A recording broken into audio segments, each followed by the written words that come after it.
Alam nyo ba kung sino ang naging pinakamataas na opisyal na may dugong Pilipino sa buong United States Army Reserve noong taong 2010 mula sa pagiging batang manggagawa sa bukid hanggang sa pagiging Major General?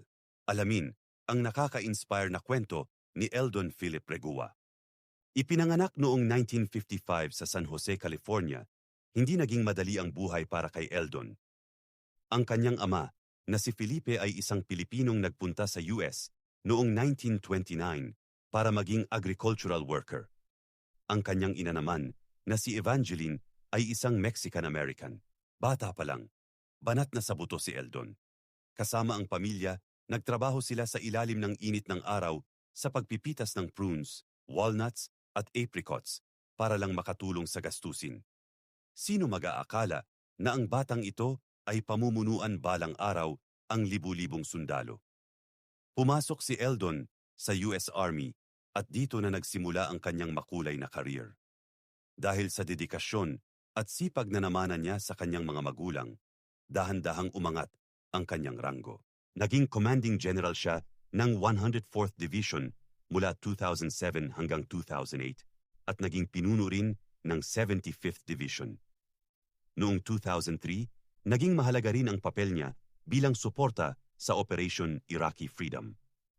Hanggang sa makamit niya ang ranggong Major General na nagluklok sa kanya bilang Senior Most Active o Reserve General Officer na may dugong Pilipino sa buong US Army noong panahong iyon. Bago siya tuluyang magretiro noong taong 2013, binigyan pa siya ng isa sa pinakamabigat na posisyon. Naging Deputy Commanding General at Chief of Staff siya para sa 8th United States Army na nakabase sa South Korea. Isang napakalaking responsibilidad, pero napatunayan niya na ang kakayahan ng isang taong may dugong Pilipino ay world class. Isang buhay na patunay si Major General Eldon Regua na kahit gaano kahirap ang simula, basta't may kasipagan at pangarap, kayang-kayang abutin ang tuktok. Nakaka-proud, di ba? Kung na-inspire kayo sa kwentong ito, huwag kalimutang i-hit ang like button, mag-iwan ng comment kung anong paborito mong part ng buhay niya, at mag-subscribe para sa marami pang kwento ng mga Pilipinong nagmamarka sa buong mundo. Maraming salamat sa panunood.